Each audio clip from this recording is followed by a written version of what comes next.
Hello, I'm Robert, fact checker and helping scared people for our Facebook group Doomsday Debunked. So, and do go and join it if you get scared, and or you can help with other scared people, and do read the rules and the announcements at the top of the group if you want to take part, and that's what helps it makes it run and work properly. So this time I'm talking again about coronavirus, and I talked yesterday about how the WHO has declared it as a global health emergency, but not as a global pandemic. The latest news is that and so this time I'm going to talk about this conspiracy idea that China could be concealing a larger problem, and it's not true. So I'll explain that. And we can know that from the cases that have left China. So we have 98 of them, and they've been sitting in airplanes with other people, and so you've had people sniffling and coughing and sneezing all the way from China to Australia or whatever, and then nobody else in that plane has got it. And we've had 98 cases outside of China, and only 8 of them were infected outside of China. And the infection seems it needs long, prolonged contact or very close contact with the infected person, not just sitting in an airplane next to them. So you can see from that your personal risk is likely to be very, very low, unless, basically, if you are at risk, someone has already called round to you probably and said, we've put you under observation. So, yeah, I've just said all that. So your risk is effectively zero unless you're being monitored. So, but to cope with health anxiety, then what you have to do is to keep at least 2 meters away from anyone who is coughing or sneezing, and this will protect you from the flu as well as the coronavirus. It's a good thing to do. And wash your hands before touching any face surface. Before touching your face with your hands, make sure you've washed them after touching any surface that could have been contaminated. So now, if you do get it, then there's many people have under the false impression that if you get it, you more or less had it and you're going to die. This is not the case at all. Many of those who get it, and for instance, the German person, he got over it. He just had a couple of days of bronchial symptoms over the weekend, and then he was over it. He returned to work on the Monday, thinking nothing of it. But then he was tested because he'd been in contact with this Chinese lady, and then he was shown to be infected. So about 20% only go on to more severe symptoms, and about 3 to 4% eventually die. So nearly everyone recovers. It's far more recover than for SARS, and far, far more than for Ebola, where about 25% to 90% die. And it's mainly elderly people, elderly men mainly. Women seem to be protected against it. So there are plenty of women that have been infected, like this lady from China, but there's somewhat of a tendency for it to be more men, at least from the earlier exact numbers. Those about the main patterns they've noticed, and people who smoke are somewhat increased risk. Generally, things that kind of damage have some harm on your health, and they can increase your risk. You can start smoking, affecting your lungs, then you've got a little bit less leeway. Anyway, so how infectious is it? Then so the thing is that the our number, this is the number about how many. So I'm just going to say not all those things, but that's only if you really haven't got a significant risk of this. But I meant to say that all these things you can do about washing your hands and so on, then it's really not going to do anything about this coronavirus, because you're not going to get it unless your chance is effectively zero. But it's well worth doing even if it's just health anxiety about coronavirus, because you're protecting yourself from flu, and flu is pretty nasty anyway. Even if you're elderly, you've got some challenge in some ways, you can die of that. And I'll come to that in a little bit towards the end of this. Oh no, I've talked about that the other day. I talked about that last time. Where was it? Yes, I did. In my last video, I already talked about that. So, all these people who die of flu, that's just the United States. So, it's nothing like that. So now we talk about the R0 number. That's how many are infected, and how many that each infected person in turn infects. And to be increasing, it has to be at least 1. So it's well below 1, and you can't really say it. This isn't really this is just a very rough idea, because you have to see what happens once you've got the end of the incubation period of 14 days from when they arrived from Wuhan in the West, for all the people who've contacted them since then. But at the present, only 1 person in 10 of those who have been to Wuhan have been infected. And this is another example from earlier on, but you can read about that. It's the same thing. So now, this whole thing about could China be concealing a larger problem? Well, as we said, it can't be what they say in these conspiracy theory things. There's just no way that a very infectious disease like that would not have some effect outside of China, given that we already have it and we've sequenced it and it's the same virus. So no, it's absolutely impossible. Now, in China, so I think one of the things that confused people is they had loads and loads of people turned in and overwhelmed the nurses, but they're just being tested for flu. They already got flu, they're just being tested, and that doesn't mean they had it. Just those are the ones who are being tested. Many more people would have the flu than would have this, even in Wuhan. So, so with all the new measures, the R0 number R0 number is going to be lower than it was in January, for sure. And I just want to show this video, and this is about to show you how they're really responding in a very extreme way, actually. This isn't really necessary to contain it, but they're closing down the business. They've stopped the transport, public transport, no transport out of Wuhan, which makes sense. And if you want to be, but there's some question about whether any of this was really needed, but it's very, very strong measures.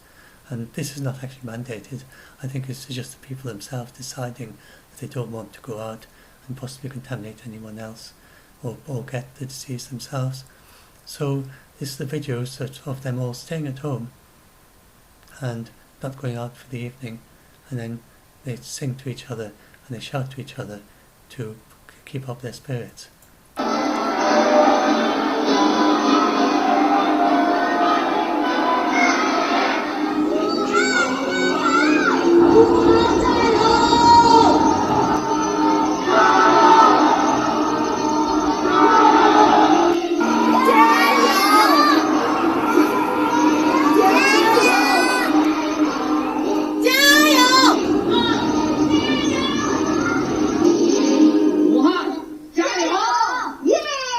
So that means stay strong. It's well, someone told me someone said what it means. I better not say, but what was it? Something like, no, I can't remember. Maybe if you're Chinese, you can say in the comment what that actually means. It's some other words, but that's what it means. Stay strong in English. It's a kind of metaphor thing. They're singing with their masks on, and realistically, the risk of spreading is minute, and they're not. They're just singing. So there's probably very little spread within Wuhan, and there's no way that the R0 number is the same as it was earlier this year. And the main question is, less than 1, I would think, surely, with all the people in the hospitals wearing hazmat and so on, and people staying at home and avoiding doing anything that could be at all risky. And so, and if that is right, then it's but at the moment there's a fair number. There's 1,200 critically ill, I think. So I had this separate post. I think I already did a video about it. That you would expect several hundred more deaths, maybe over 1,000, but it's much lower than the flu deaths, which would be much more than that you would have in a typical year. But so if you start seeing numbers like 1,000 have died in China, and like several hundred have died overseas, then this would not mean it's not being contained. And it doesn't mean that you've got a risk. Now, I just want to ask this question that people ask: why don't they test everyone at the airports? It seems kind of very lackadaisical, as it were, that they just hand out leaflets and do these heat sensing with a kind of camera to check if they've got fever. The reason is that when you're infected with the virus, then you can't detect it early on, because it takes a long time for it to build up in your body, and it's only really towards the end that you've got any chance of detecting it. So that's the reason. Quite simple, really. So there's no point, because you get all these negative tests, but it wouldn't mean that they're free of the virus. So they could either test them every day or quarantine them, and those are the two possibilities. And some are quarantining them, and Australia is taking them to Christmas Island for 2 weeks of quarantine, and the ones they're going to be evacuating, and then release. And if they show symptoms, test them for the virus, release after 2 weeks. That's the way to be completely sure that nobody from China can bring it to the West or to outside China. And so they could quarantine everyone, but it's a big step. And so could it be spreading widely in Europe? No, because they trace them, and they would have discovered many more contacts, even if they don't find them all. Which if you were spreading widely, they wouldn't find everyone, but they would find many more than this 1 in 10 if you were spreading widely. So no, it's not doing that. So then it keeps changing because it depends on the precautions, but our precautions are so strong it's not very likely. And inside China, then the early medical papers, the papers shared online about how fast it spreads, are from early on in China, and it's not spreading like that anymore. And or just going to say about parcels, I've said that before. Don't worry, the kid dies after a few hours. If you have health anxiety, you can wipe it with a soapy cloth, wipe it with alcohol, wipe at least 60% and that of alcohol, and that would certainly kill it, but you don't really need to do that. You don't need to do that at all. It's just for if you've got health anxiety. And this is the medical overview from Lancet, and the editorial. And Dr. Tedros has praised China for its transparency, data sharing and quick response. And WHO has also acted fast and diligently. And they commend WHO for not declaring an emergency earlier on, because that can have quite a strong effect. For instance, it could have harmed the Chinese economy by getting people to react, because it's an emergency, and they were quite strong in the announcement about saying, no, we don't need to stop trade with China. They're doing a lot of work there to stop it, and just take these precautions. You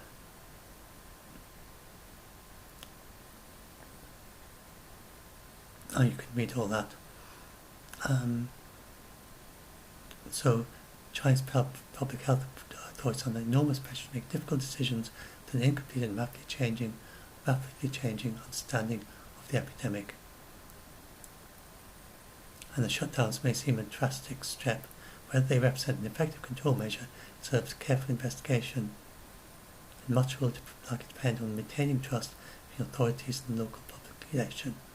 And they say news media that worsen fears by reporting a killer virus only harm efforts to implement a successful and safe infection control strategy.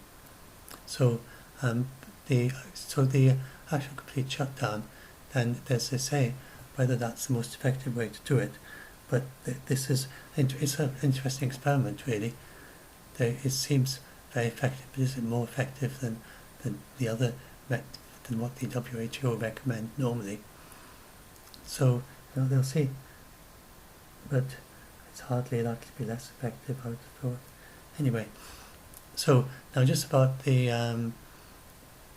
at the end of this, I put some medical information.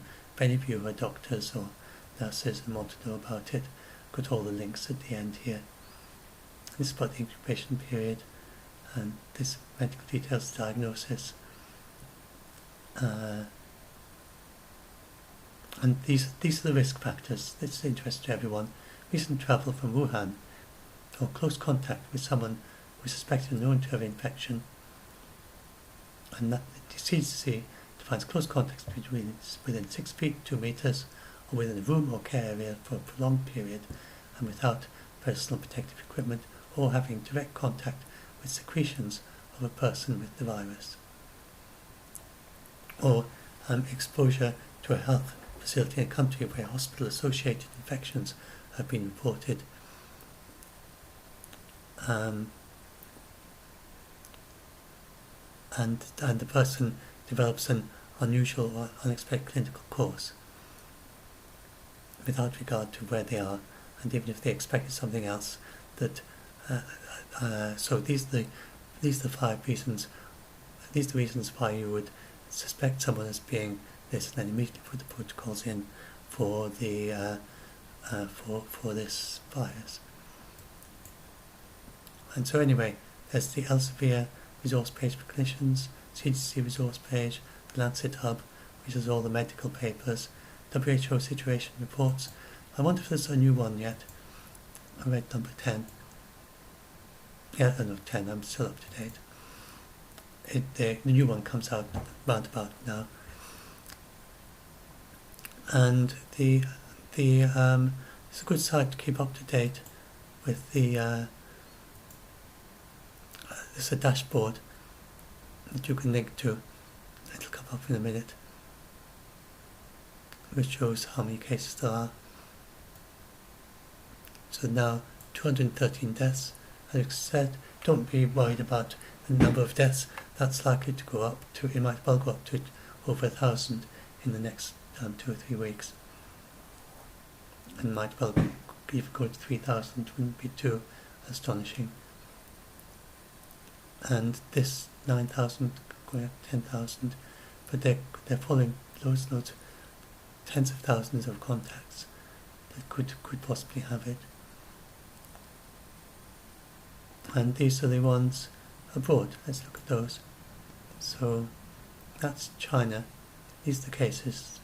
Now this, if I unclick that, then we now have, as of saying this, other locations. We have 118 currently outside China. And you can look at the countries where they are. The UAE, I think, Cambodia. So the Nepal, the Vietnam, the Cambodia, they will be looking at, they won't be worried so much about UAE, France, Germany, US, South Korea. These are all very wealthy countries, Taiwan, Australia. But they'll be worrying, the WHO are worrying a little bit about, I suppose Cambodia, I don't know what that's like, maybe India to some extent. Yeah, India and Nepal, Philippines, those are the sort of countries that they will be saying, they need a bit of help with their healthcare. But don't worry about if you're in one of those countries, because it's not very contagious at all, and the very few cases, and I'm sure they will have lots of assistance, even if local care is for some reason. But I mean, all these countries have big hospitals, and they will have the facilities to deal with just a few cases, for sure. So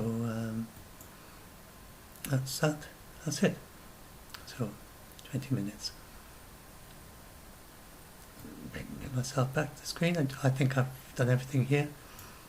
So yes, I'm just going to do one more video tonight, nothing to do with this, and something a little bit more cheerful. I'll bring it up. Well, I could talk about predictive programming. I might do that one quick one on that, but yes, I'm going to a bit of a routine. I answer all my PMs and everything in the and during the day, and then this time of night it seems to go a little bit quieter, so I can do my blog posting, and then I'll probably get a lot of PMs to answer again. But so I can do the vlogging or whatever you call it. So I'm going to do about the to another video. Where is it again? And I'll just give you an idea. There we are, climate restoration, Dare to Hope. So this is quite an interesting one. Yes, you can, if you go to my blog post, then you can find all these things. My blog. I'll put a link to the blog itself, maybe you can easily find it. Right, I'll stop it there, that's my next one.